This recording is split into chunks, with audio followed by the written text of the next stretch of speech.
So what do you got? March the 15th. We've made it halfway through the month. 2 weeks I've been in my new little condo, and I am very, very happy. Before trying to master others. Is that like BDSM, like subs and masters or whatever, subs and I forget the name of the other one, the guy in charge. Master, I guess. Well, there you go. Before you try to master others, 50 Shades of Greg, yeah.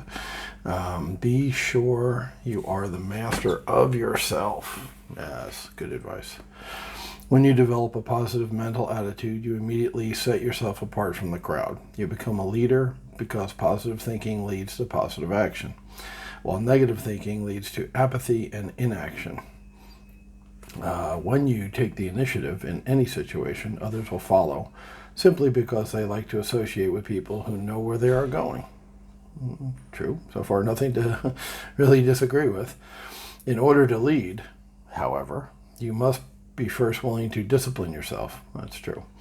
First rule of leadership is, the first rule of Fight Club is, the first rule of leadership is never to ask others to do what you are unwilling to do yourself. That's absolutely true. Lead from the front, for sure. You can lead only by example.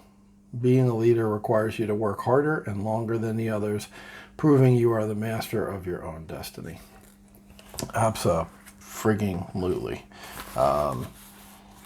I have worked for many bosses before I became my own boss, mostly, as I said, in the cubicle jungle for 13 years as a programmer, IT guy, and I had a lot of bosses, and some of them were really piss poor. And, I mentioned the Peter principle before in corporate America, how guys get promoted, for several reasons. Sometimes it's because, friends, family, favors, went to school together, the old boy network, as they call it, the good old boy network. They all went to Yale together, so whatever, your management out of the chute, because they like you, basically. So that happens a lot. And I think it happened more 20, 30 years ago than it happens now, but I'm sure it's still happening. I haven't been in corporate America since 2001, so I don't know. But regardless, there are some bosses who just, could not do, especially I worked in IT, right? Information technology, programming computers. So there was quite a few bosses who were not technically capable themselves. We were technicians, programmers. We understood code, computers, and they didn't. They were just pure managers. And I've talked in the past about how managing is different from, writing code. So there are some people who could write code very well who couldn't manage. I understand and agree with that, but I mean, it does make it tougher to manage that job if you don't at least understand what it takes to do it. So that's where I ran into a bunch of bad managers in IT, is they had no concept of what was going on. I mentioned before in the past, Bank of America was my client a couple of times. And, I always say they tried to hire 9 pregnant women to have a baby in 1 month, right? Because they're like, well, it takes 9 months to have a baby. So if we hire 9 pregnant women, we'll have a baby in 1 month.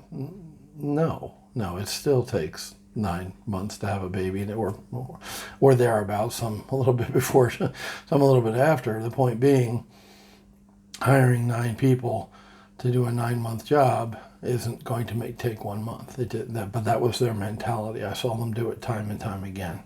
So, bad bosses, bad managers, not leading from the front, not understanding what their workers do. Absolutely. And one of the things about being a broker, with the 40 plus agents, I had 50 when I left America, is I had been an agent. I had been doing, and I continued. I was a working broker in that I had customers, I had clients who I worked for. So I was still in the market. I understood the market. I understood, being a real estate agent. How can you train people when you don't know how to do it yourself? That's to me, obvious. But I did lead from the front. I believe in leading from the front.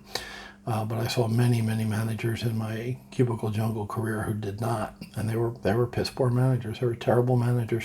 And in the military, I also saw a bunch of leaders who were not, they were leaders in name only. They weren't men and women that you would want to follow, especially into battle. I don't want to follow them on a day-to-day basis. That's more in a highly stressful, highly dangerous situation, right? There's no bueno. They're not leaders. They're not quality people. Some of them were just in the military as a career and got promoted just by hanging in there and staying over time. So that's you're not a leader because you couldn't make it in the civilian world and you stayed in the Navy for 20 years. That's sad and pathetic. It's not noteworthy or praiseworthy for sure. So that's it for today. Yeah, lead for the front. If you're going to follow somebody, try to make it somebody who's worthy of following. If you want to be a leader, then lead from the front, like the book says. It's absolutely true, 100%.